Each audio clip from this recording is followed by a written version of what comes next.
don't like people from different places. But that's not the case. But the fact of the matter is, the facilities we have right now at the minute don't facilitate anybody that's already living here.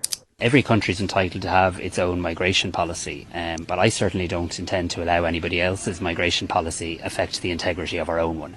And this country will not in any way, shape or form provide a loophole for anybody else's migration challenges. That's very clear. Other countries can decide how they wish to advance migration. From an Irish perspective, we intend to have a firm rules-based system. As the city's resources strain under the weight of this influx, tensions are rising. Community cohesion in Ireland is being severely tested. Protests, riots, and even arson attacks targeting asylum seeker accommodations are becoming all too common, not just in the capital, but also in smaller towns like Rosa. Locals are fed up with what they see as sugarcoating and political correctness that they believe are crippling their country. Their neighbourhoods are changing beyond recognition. Jobs are harder to come by, their culture feels diluted, and crime rates are climbing. The government's so-called solutions are seen as mere band-aids on an open wound. In town hall meetings, there's a growing demand for real talk and acknowledgement of these harsh realities. If leaders don't start addressing these issues, citizens might take matters into their own hands. A majority of Irish citizens now call for stricter immigration controls due to concerns over housing shortages, rising living costs, and high-profile crimes committed by immigrants. Protests against the government's handling of mass immigration have erupted across the country, with demonstrations taking place in cities, towns, and villages, demanding an end to the open borders policy. Populist and far-right parties have gained significant traction by capitalizing on public discontent, advocating for stricter immigration controls and a focus on protecting native interests. Mainstream political parties have been forced to reassess their positions on immigration. The ruling coalition has introduced new measures to curb the influx of immigrants and tighten asylum regulations.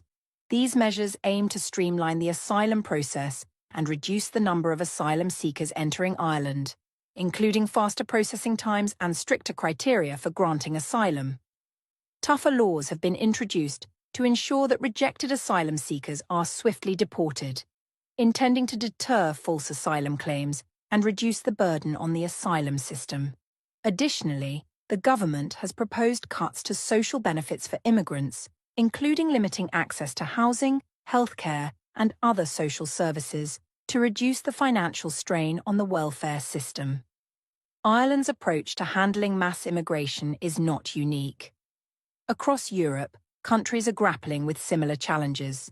Nations like Denmark and Sweden have implemented stringent immigration policies to protect their welfare states and cultural identities. These measures include temporary protection statuses, deportation of economic migrants, and restrictions on family reunification.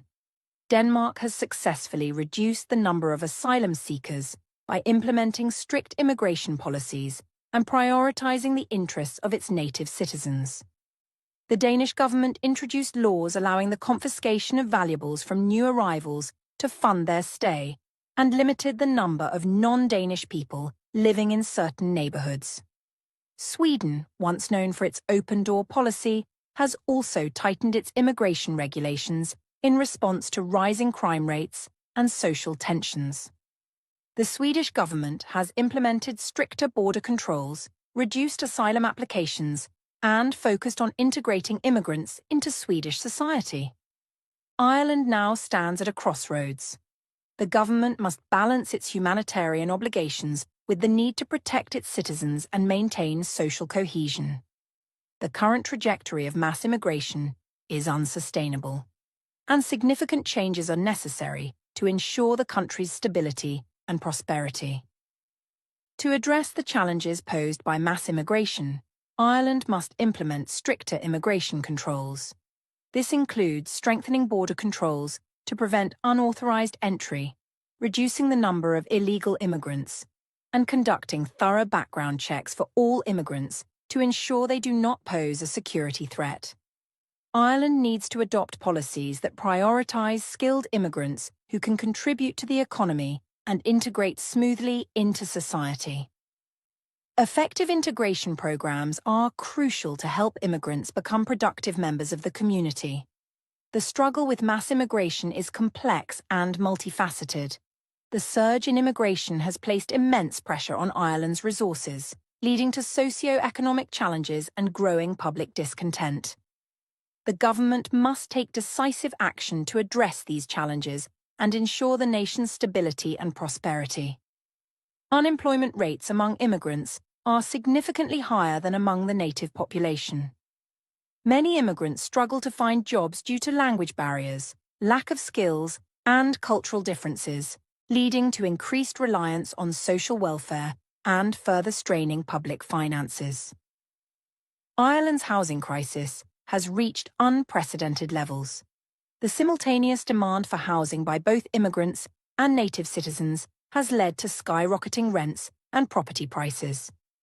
Many Irish citizens find it increasingly difficult to secure affordable housing, leading to growing resentment towards immigrants. The government's efforts to build modular homes and provide temporary accommodations have been met with criticism.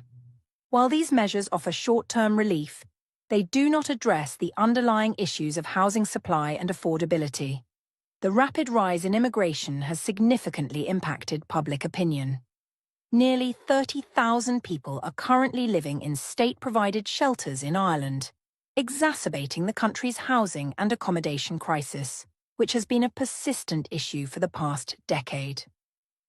The government's ability to provide adequate housing and basic necessities is under severe strain, leading to widespread dissatisfaction among the native population. The surge in immigration has also brought significant economic challenges. Ireland's welfare system, already stretched thin, is now under immense pressure. The cost of providing social benefits, healthcare, and education to the growing immigrant population has skyrocketed, sparking a heated debate on the sustainability of Ireland's welfare state. The government has been accused of prioritising immigrants over its own citizens' needs, leading to widespread anger and frustration. The situation is further complicated by the UK's Rwanda Bill, controversial legislation allowing the UK government to deport asylum seekers to Rwanda for processing, regardless of their country of origin. Fearing deportation, many migrants now see Ireland as a safer alternative, contributing to the dramatic rise in immigration numbers and placing additional pressure on Ireland's already strained resources. The political landscape in Ireland has shifted dramatically in response to the immigration crisis. By implementing stricter immigration controls, enhancing integration programmes, and engaging with the public, Ireland can navigate this crisis and create a more sustainable future. Learning from other European countries can guide Ireland in shaping its immigration policies. As the debate over immigration continues, it is essential to prioritise the well-being of Irish citizens while fulfilling humanitarian obligations. Only through a balanced and pragmatic approach